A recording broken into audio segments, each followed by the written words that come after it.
তিনি কখনো ক্যাটওয়াকে মাতিয়েছেন বিশ্বমঞ্চ, কখনো আবার কালো গাউনে লড়েছেন আদালতের আঙিনায়। তবে এবার ভিন্ন এক রূপে ধরা দিয়ে নেট দুনিয়ায় আলোচনার ঝড় তুলেছেন মডেল ও আইনজীবী পিয়া জান্নাতুল।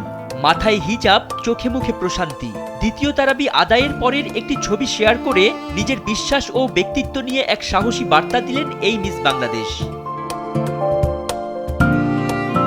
পোস্টে তিনি সাফ জানান, ফ্যাশন মডেল এবং আইনজীবী উভয় পরিচয়ই তার কাছে সমান গুরুত্বপূর্ণ। পিয়া লেখেন, ইবাদত আমার কাছে শুধু অনুভূতি নয়, বরং দায়িত্ব এবং নিয়মিত চর্চা। গ্ল্যামার জগতের বাসিন্দা হয়েও নিজ ধর্মীয় বিশ্বাসের প্রতি এমন অবিচল শ্রদ্ধা তার ভক্তদের মুগ্ধ করেছে। তবে নেটপাড়ার কেউ কেউ পিছু ছাড়েননি।